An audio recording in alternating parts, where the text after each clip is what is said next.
Hello and welcome to another creative coding video. Today we're going to be looking at a brand new topic and it's something that I hesitate a little bit to give a name to because the name scares people for not very good reasons, I think. We're going to be looking at something called trigonometry. Now before you all run away and and hide, it's a real shame that this word trigonometry has been given such a terrible reputation. I can't blame you, we've had terrible classes in school learning this horrible thing which appears not to have any use at all. But it does, and it's really useful, and it's not hard at all. It really is. But it can be really, really simple and easy. So what I'm hoping is by the end of today's video, you'll have seen why and how it can be useful and how easy it is as well. So that's my ambition. Let's see if it'll work. So let's dive in.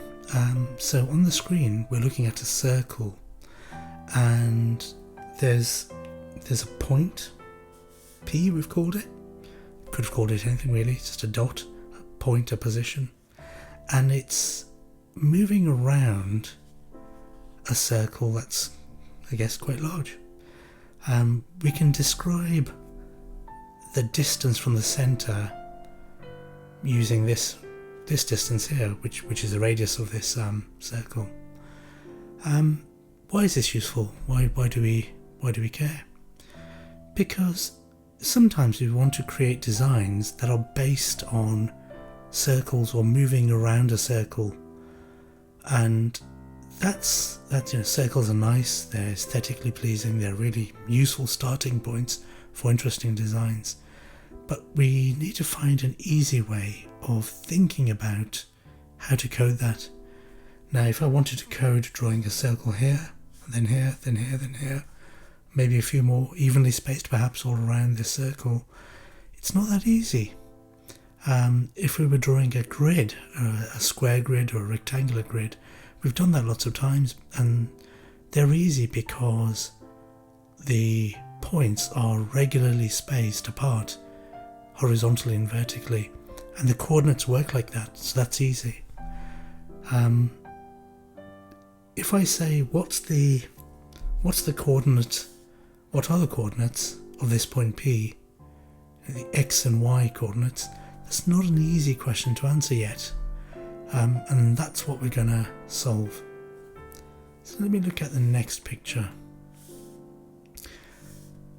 Now, in describing this point P, we've said it's at a distance, r for example, from the centre, but all of these points are the same distance from the centre, so we need to say how far around it is, how far around this circle it's moved. And the way to do that, a good way, an easy way, is to say it's this angle around the circle. So a small angle would mean it's here, and a big angle would mean it's gone all the way around. It's convention to start here. Some people start at the top. It doesn't really matter as long as you're consistent. So to describe this point P, we need two bits of information, x and y, or how far from the centre of this big circle it is and how far around. So there's two different but equivalent ways. They both describe where that point P is. So let me just say that again because that's important.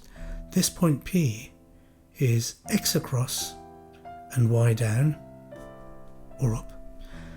Or another way of describing it is it's a distance from the centre of this circle and it's moved an angle around. So angles we've come across when we were very young. Just a quick reminder, this small angle is 45 degrees, this is 90 degrees, that's a quarter of a circle, 180 degrees is halfway around a circle, and 360 degrees is all the way around. Now there are different units or measurements for describing angles, and you may have come across them before. Mathematicians love them. A very common one is called radians, but we won't bother with that here. We'll keep things simple because degrees is what most people are used to. And they're easy, it's easy to say turn around by 180 degrees and you know that you're going to be facing the opposite direction. Great. So this picture just summarises what we've been saying. We've said this point P can be described either by x and y as coordinates. They're called Cartesian coordinates. That's a bit of history. Or, I think that's from René Descartes, I think. Or you can describe them in a different way by saying how far that point is from the centre, this distance r, the radius, and how far around the circle it's gone, this angle A. And if you're interested, that way of describing it is called polar coordinates. But again, we don't need to worry about that. So what we want to do is to think in terms of going around a big circle, because that's maybe what our designs are doing. But ultimately we need to code using x and y, because that's how our code works. Unfortunately, this particular programming language that we're using doesn't make it easy to draw points or shapes using polar coordinates. It's not that difficult to make it do that, but it's a useful skill to be able to convert between the two, because other languages make that easier or hard. So that's what we're going to do today. It's not difficult at all, so there's nothing to be kind of afraid of. But that's the task. We want to think in terms of going around a circle, because that's how our brains want to think about it. It's natural to think about going around a circle, but our computer wants positions in terms of x and y, so we need to convert. We might say we've got a radius of, say, 100, and we're going round in angles like, say, 10, 20, 30, 40, 50, 60. That's easy for us to describe an orbit around this circle, but our computer still need those points converted into x and y. How do we do that? How do we do that? That's the key question. That's the killer question. How do we convert a radius and an angle, polar coordinates, into x and y? So if you gave me a point that was 100 distance away, r is 100, at an angle of 60 degrees or 45 degrees, how do I convert that into x and y? That is the key question. And luckily, we just need to know the answer. We don't need to know where it came from. You're, of course, welcome to explore and learn about the history of mathematics. It's fascinating and interesting. But if you're not interested, or not today, or perhaps you do find maths a little bit hard, all you have to do is just use the answer, which I'm going to give you now. And that's the answer. If we've got a point, a dot, at a distance r from the centre, at an angle A, we can work out x and y. This is the expression, this is the simple maths that does it. Now we've seen sine and cos before, because in a previous video we explored how we can use interesting mathematical functions to create, interesting shapes like waves, and that's what this sine and cosine is. And in fact, this is one of its main uses. We used it to create wavy patterns, but mathematicians and others primarily will use it to convert between polar coordinates and xy coordinates. There are many other uses for it as well, but this is one of the key ones. And this is it. This is trigonometry. You don't need to learn any more if you don't want to. That's it. So this is the answer. Don't need to worry about where it came from.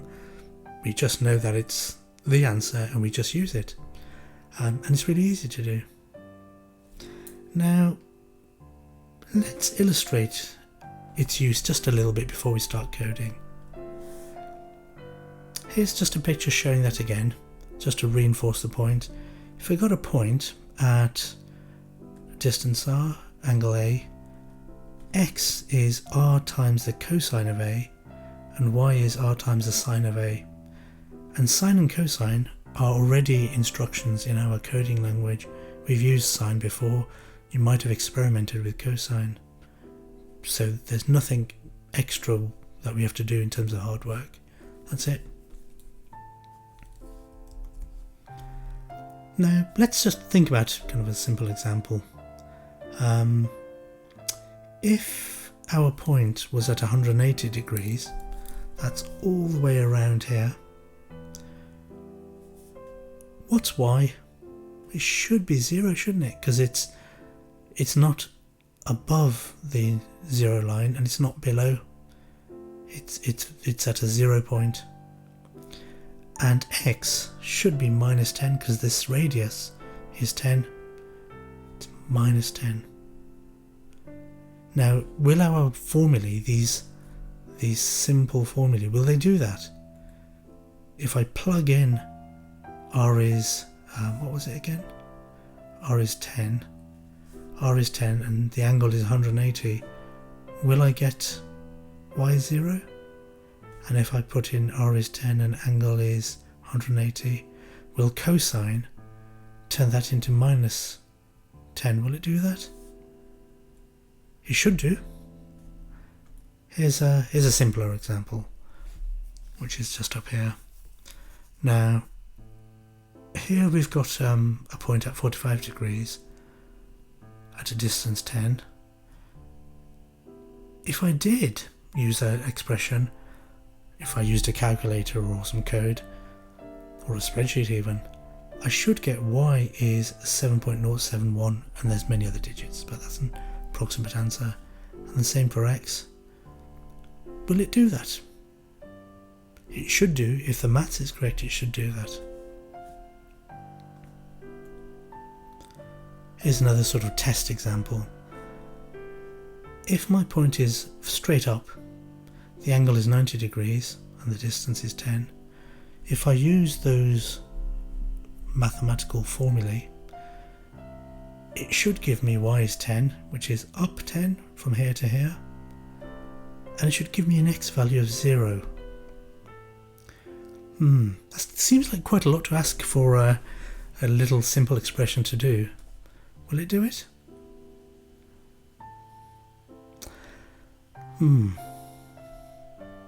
Here's another example where we're going below, and here x is positive because it's to the right, and y is negative because it's down. And the angle here is minus 15 degrees, or it's 345 degrees if we go anti-clockwise. Will our maths be able to cope with that? Will it be able to give us a negative y if we say the angle is 345? If we say the angle is minus 15, will it give us the same answer? Well, the answer is yes, it does cope with all of that. Yes, I've been throwing these examples that seem to be testing the equations, but they really do work. We don't need to worry about the positives and the negatives. The maths just works. Here's just a reminder of what the sine and cosine looks like. Now the sine wave is the red one here, goes up and down, and we've seen that before. And the cosine is the same but shifted left a bit. So let's look at a really simple that example that we saw. This one where the angle is 180 degrees and we want y to be 0. Will that happen? Let's go for 180 degrees here. There you go. So the sine goes up and down. Yep, 0. So this is why the y coordinate will be 0, because the sine of 180 degrees is 0. I think I've talked a bit too much. Before we jump into coding, I'm just going to show you the old days when we didn't have calculators and fancy computers. People used to have to look up those sine and cosine functions using books with lots and lots of numbers in to look up the sine of a number or the cosine of an angle. Those are the good old days. I think we had one in our house when I was young. Anyway, let's get coding. So what I'm going to do is I'm going to imagine a circle, and it'll have, say, a radius of 200, and I'm going to see if I can draw a little dots going around it up to maybe, I don't know, 60 degrees. That's the idea. Let's see if we can do that. So I'm logged into Open Processing as usual.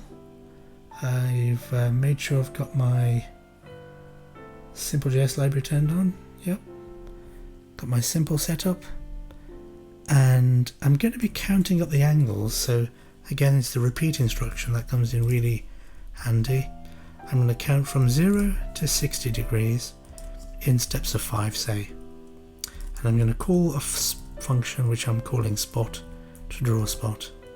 So function spot takes that loop counter. Usually call it X, don't we, or Y or something.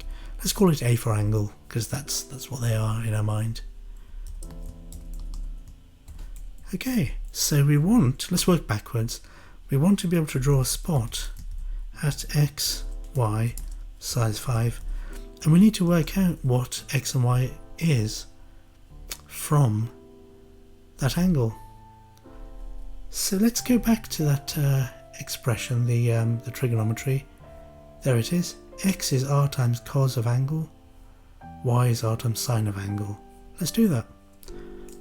So var x equals r, the radius, what was the radius? Let's call it 200, wasn't it, in our picture? 200 times cosine of the angle. And y is 200 times sine of the angle. That's it. That is all we needed to do. Trigonometry, done. Now you'll find, as you become more experienced, this expression, this thing here, x coming from the cosine of an angle and y coming from the sine of an angle, you'll start recognizing that everywhere. You'll start seeing that in many places. In fact, when you see some new code and you see something with a sine or cosine, you can pretty much bet it's converting from an angle to xy coordinates. Now we are using, actually I should draw a picture to explain this. Now in our programming language, our coordinates start in the top left. So we go x this way and y this way, and we've been doing that for many weeks now. In our picture, with a circle, we imagined x and y to be 0 in the middle, and x going this way and y going up this way, which is actually more natural if you've done maths at school. We need to just convert from one to the other. We've done it before. It's not difficult, and all we need to do is to say this x, we just take it from 300, so 300 minus y will give us how high a point is, say that one. And to convert the x, we say 400 plus x, which will be this way. So if x was negative, calculated from trigonometry, it would move backwards from 400. Let's see it in action. So we'll say x, so 300 plus x, and, no, it's 400, wasn't it? And 300 minus y. That'll just center it in the middle of the canvas. Let's see what happens when we run it. There you go. Can you see on the screen? Let me make them a little bigger. Those little dots. In fact, let me remove the stroke from those.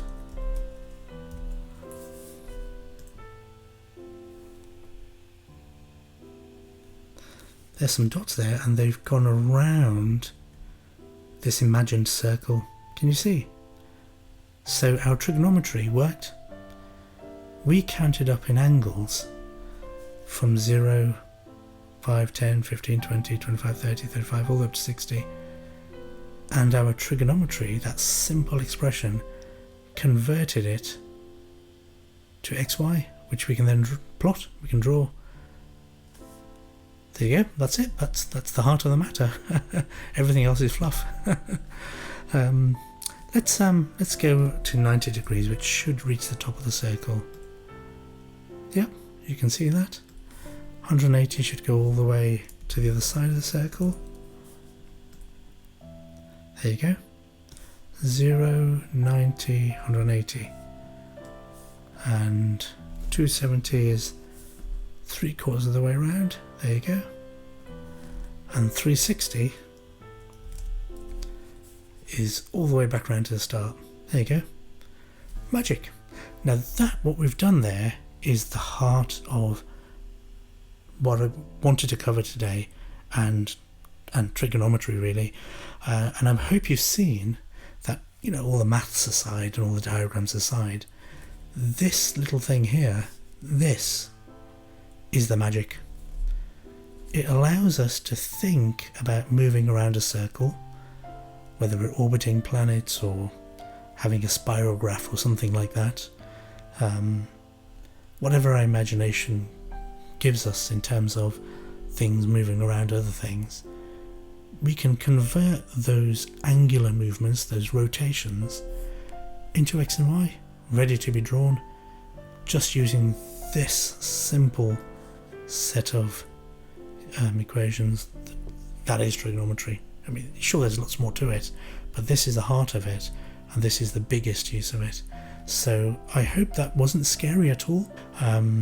If there's questions around that, do kind of ask questions in the comments, and we'll kind of address those questions or do another video. Now you might be thinking, well, is that it? Well, there's actually so many possibilities from being able to think in terms of circular movements. Today, because we're keeping this video as an introduction, we'll just do some simple experiments. So I might draw lots of circles, let's say at every 1 degree rather than every 5 degrees. Let's see the effect of that. Okay, so that's pretty much drawn a circle again, because they're very close together. What if I said I'm going to use translucency?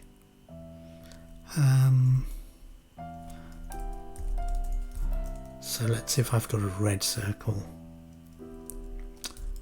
Let's see, red is 255, 0, 0, and a translucency of, say, 100. This is red, green, blue mode. Should I switch to HSB? No, let's see if we can carry on. And let's see the effect that has. Okay, let's draw bigger circles. Let's make them really big. Let's space them apart again, going up in tens. There, that's a nice kind of design, isn't it? You know, you can see overlapping circles there, and where they overlap, you've got an interesting kind of darker shade. This one is coloured a bit darker because we've done it twice. Angle 0 and angle 360. What else can we do? Okay, I know what we can do. We can start messing around, hacking and being naughty. We can just maybe discard the maths and rules and just mess around. When you experiment and play with things, you might break them, but they're not really broken permanently. It's just code, and sometimes fun things come out of it. Now, I've done this before, so I kind of know what's going to happen I didn't just think of it now, but I do want to show you it because it's really cool. This expression here converts the angle to x, and this converts the angle to y. What if I speeded this angle up so it was going around 3 times as fast as it should, and this one 4 times as fast as it should?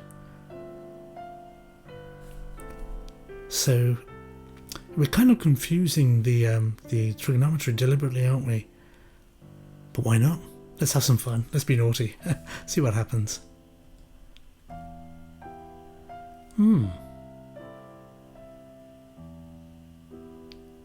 It doesn't look like a nice pattern there. What if I made those points closer together again? So the angles are increasing in steps of 1, not in steps of 10, so they're closer together.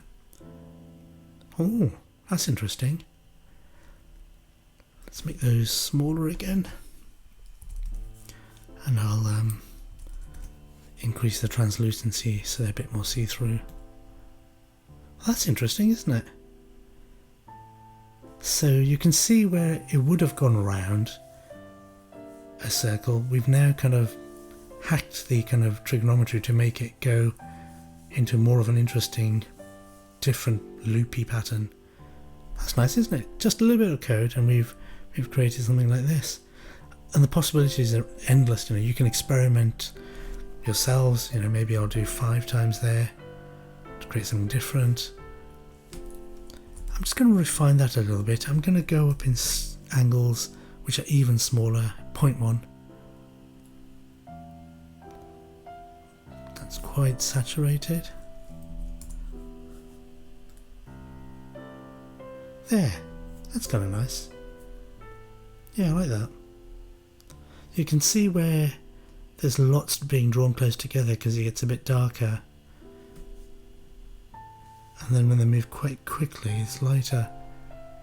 Now all this from just a teeny bit of code. So just to reiterate that point, starting to think about designs that have a circle as a starting point, moving around a circle as a starting point, and then starting to break and subvert and experiment and play from there is really productive. It's really lots of possibilities from there. Starting from a circle is often a good idea. I'm gonna carry on experimenting with one more idea. I'm gonna draw circles that are not circles, it's not spots, but actually outline circles. So let me show you what I mean. Let me make those big again. So these are big spots. Let me make them.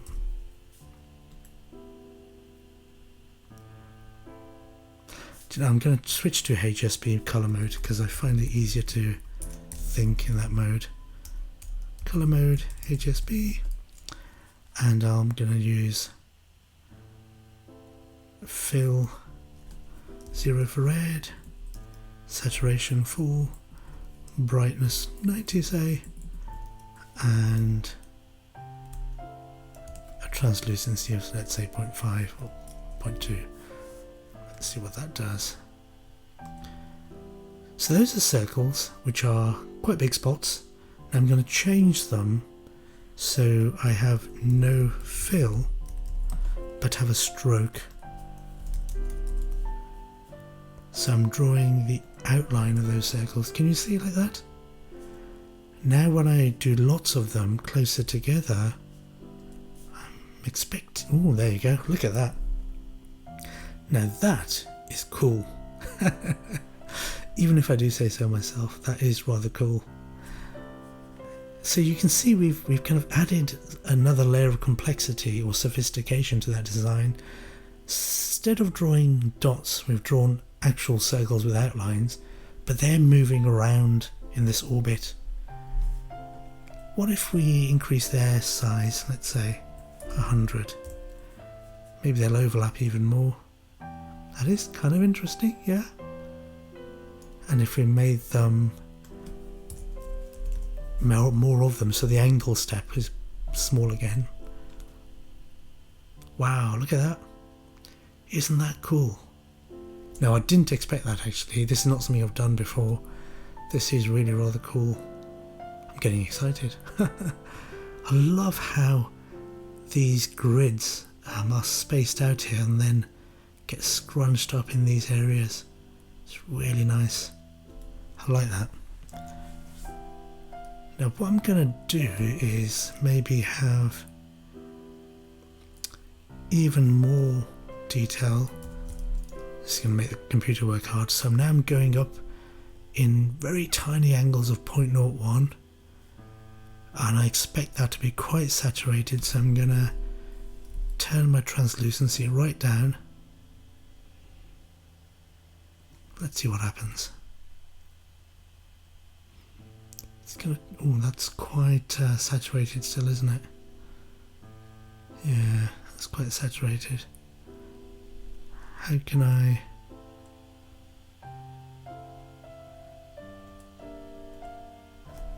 Maybe that was too much. There, look at that. Wow. That is really nice. Now, you wouldn't initially think this was made up of lots of circles drawn very close to each other, following some kind of circular orbit that's been hacked a bit. You wouldn't think that, but that's how it's made. And if your screen can show the detail, there is a granularity, a tiny grid you can see amongst that coloured region. That's fantastic, I love that. I could stop there, but I'm tempted to go on. What I wanted to say is that we can disobey the rules even more, and just for no reason whatsoever, we can just extend these formulae with more sine and cosine kind of expressions. So we could say times 6 or times 4 there. We can even just say sine. We can just experiment. There's no real logic as to why we've come up with these mathematical expressions. Now with the first one, we were going around a circle and the maths told us sine and cosine. But now that we're just hacking and experimenting, we don't have to worry about any kind of physical logic to it. Let's see what this does. I expect it'll fluctuate and change direction even more. Who knows? Let's see. Wow, that's interesting. And you can experiment with these numbers which control the speed at which the angle is kind of growing.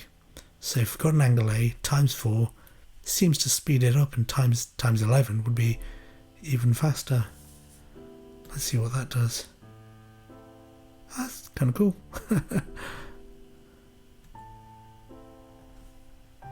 Yeah. That's rather nice. Okay.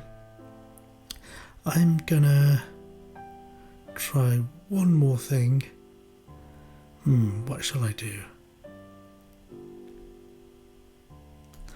I'll just change that to cos. Just for no reason at all. You can try different combinations. You can even try the mathematical functions if you like. Let's see. Well, that's rather nice, isn't it? That's much more symmetrical. Yeah, I like that. Yeah, there's a real kind of, it's quite self-contained. That's quite satisfactory, I like that. And I love the way these curves vanish into those other circular regions. There's a lot of detail there. Yeah, I'll stop there. I could go on and on. So, look at the code. How small is that code? All we've done is we've started from a point moving around a circle, used trigonometry to convert the angle, as it were, to x and y, and now we've just kind of hacked it a bit by subverting those formulas a little bit, and look at the interesting results we get. So I hope you've seen that trigonometry isn't too scary, that it's useful for at least one major thing, and it's really easy to use, and we don't need to write a lot of code. What I'd recommend is, I know trigonometry, I'm not going to pretend it's not scary for some people. I recommend just experimenting and playing, particularly with that early code, with the dots going around, the spots going around a circle. Just experiment, just play. The more you experiment and play, the more your sense of how it works it sinks in. It kind of becomes part of your memory, as it were. So yeah, learn by doing. Have fun, and we will see more examples of using sine waves, using trigonometry, in the future. In my mind, I'm formulating a little mini project around a spirograph, which should be quite interesting. But we'll see you then. Okay, have fun. Bye.